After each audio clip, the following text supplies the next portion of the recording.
Hello everyone, welcome to Teachers Club. Hope that all of you are doing well. आज कुछ ऐसी बातें discuss करेंगे या फिर कुछ ऐसे स्टेटमेंट हम जानेंगे, सेंटेंसेस हम जानेंगे जो कि आप अपनी लाइफ में उन सारे स्टेटमेंट्स या सेंटेंसेस को कभी ना कभी तो एक्सपीरियंस किए ही होंगे और इस वजह से ये वीडियो आपके लिए आपकी लाइफ से अभी तक की लाइफ से as student, as a grown up person, as an aged person काफी ज्यादा रिलेटेबल होने वाला और काफी इंटरेस्टिंग भी होने वाला है. So keep tuned in this video. So statement कुछ ऐसे हैं. ओ आप मैथ्स में बहुत वीक है ना? ठीक है, तो साइंस स्ट्रीम आपसे संभलेगी नहीं. हो ये स्ट्रीम आपने चूज किया है, हाँ ठीक है, इसके बाद तो फिर आगे की पढ़ाई तो करनी नहीं है आपको. इस स्ट्रीम का क्या ही अपॉर्चुनिटीज है. इस स्ट्रीम में तो लोग फिर वो क्या कहते हैं सरकारी नौकरी की तैयारी करते हैं या फिर सिविल्स की ही तैयारी करते हैं, है ना. और इसके साथ साथ ये भी स्टेटमेंट आते हैं कि नहीं नहीं नहीं कुछ नहीं होने वाला, जस्ट टाइम पास के लिए ले लिया है क्योंकि क्लास 10 के बाद कुछ ना कुछ तो थोड़ी पढ़ाई करनी ही थी.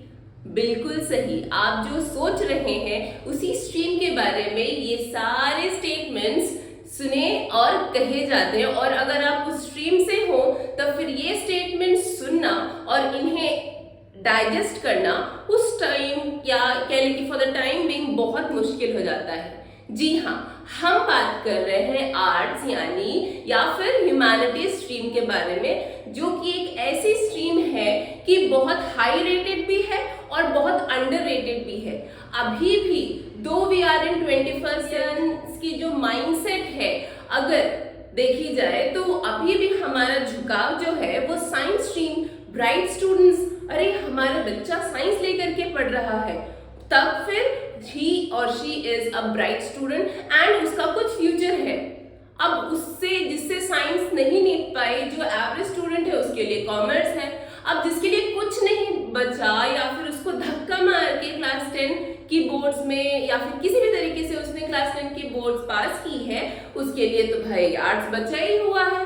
तो दिस लाउजी लाउट या लाउजी लाउट ही कहेंगे ना, ये तो जनरल माइंडसेट है लोगों की कि जो बच्चे बिल्कुल किसी भी लायक नहीं होते. This is not my mindset, this is a general trend in Indian society कि जो बेकार के लॉट ऑफ बच्चे होते हैं उनके लिए जो लास्ट स्ट्रीम बच जाती है वो होती है आर्ट्स यानी या फिर ह्यूमैनिटीज, है ना.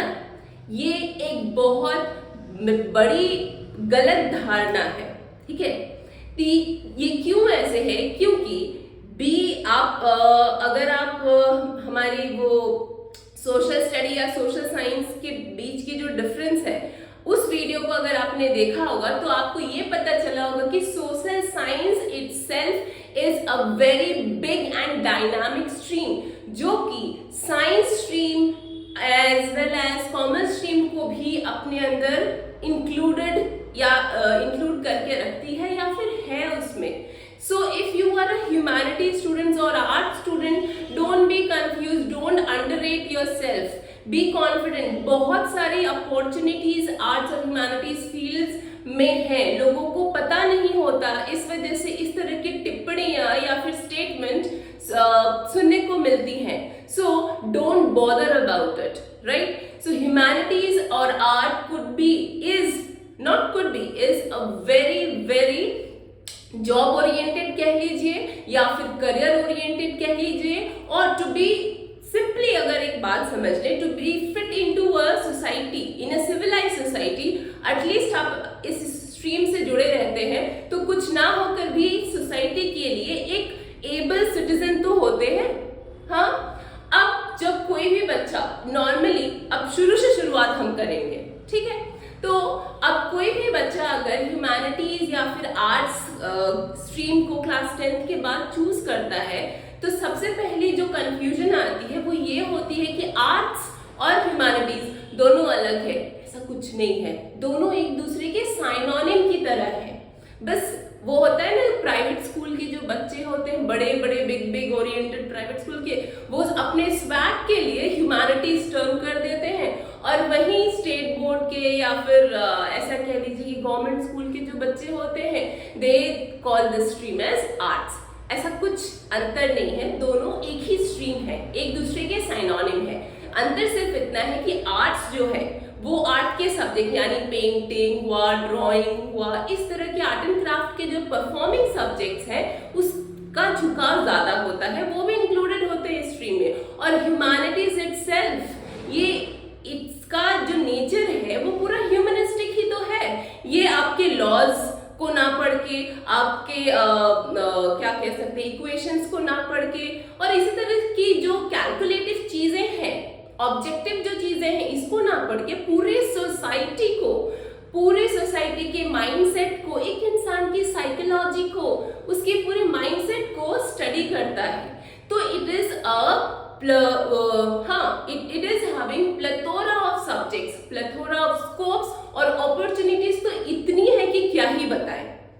Okay, so we'll be building more and more knowledge about the stream, most underrated stream, that is humanities.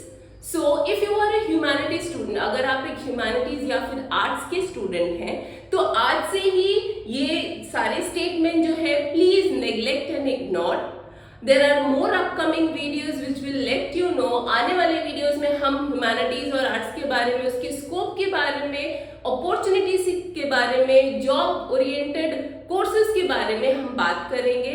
So do stay with us, like and subscribe the video and channel as well, and we'll be meeting in the next video.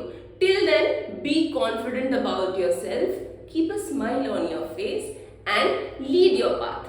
Thank you very much.